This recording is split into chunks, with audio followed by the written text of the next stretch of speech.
नमस्कार बच्चों, आइए देखते हैं 12th मैथ्स एनसीईआरटी चैप्टर 8 में एक्सरसाइज 8.1 का क्वेश्चन नंबर 3। क्वेश्चन कह रहा है कि प्रथम चतुर्थांश में वक्र एक्स स्क्वायर बराबर 4y, y बराबर 2 और y बराबर 4 एवं एक्स वाई अक्ष से घिरे क्षेत्र का क्षेत्रफल ज्ञात करना है। बच्चों, ये जो हमें वक्र दिख रहा है, ये वक्र है x बराबर 4ay टाइप का है। ठीक है, तो जो हमारे पास क्वेश्चन है, ठीक है, तो हमारे पास जो वक्र है वो है 4y टाइप का। हमें यहाँ से, चूंकि हम इसका प्रकार जानते हैं, वो किस प्रकार से बनता है आइए देखते हैं।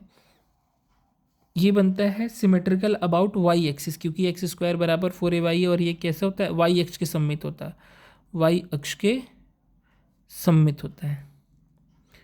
ठीक है, तो इसका जो ग्राफ बनेगा वो कुछ इस प्रकार से बनेगा, दोनों तरफ एग्जैक्टली सेम सेम।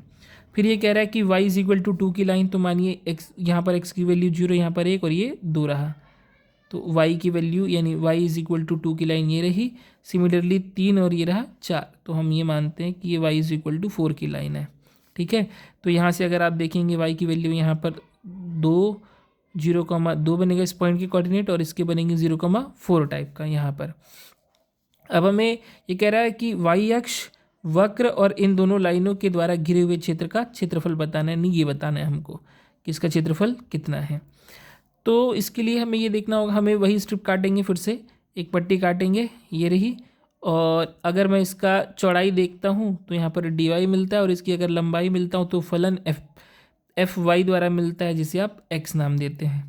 ठीक है, यहाँ से ज़रा मैं x की वैल्यू अगर निकालता हूँ तो x की वैल्यू बनेगा √4y, यहाँ से x की वैल्यू आएगा 2√y, ये हमारे पास x की वैल्यू आई।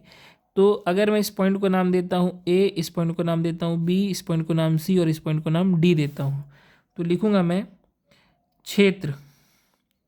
क्षेत्र a b c d का क्षेत्रफल क्या हो जाएगा, इंटीग्रेशन कहाँ से, 2 से शुरू हो रहा है 4 तक जा रहा है, तो 2 से लेकर 4, लेकिन किसका, x dy, और x की वैल्यू क्या है बेटा, x की वैल्यू है 2√y और ये रहा dy। चूँकि 2 कांस्टेंट है, बाहर चला जाएगा, तो 2 से लेकर 4 √y dy।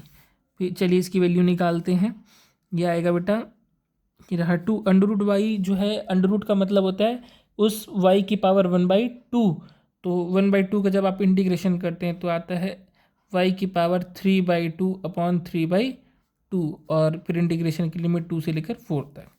ठीक है, ये जो 3/2 है ये कांस्टेंट है, ये बाहर जाएगा, तो ये बनेगा 2 × 2/3, और यहाँ पर जो हमारे पास y है, y की पावर 3/2 रहेगा, और लिमिट जो अभी भी 2 से लेकर 4 तक। चलिए वैल्यू रख देते हैं, ये 2 2 4 हो जाएगा अपॉन 3, और 4 की पावर 3/2 माइनस 2 की पावर 3/2 हो जाएगा, 4/3 है।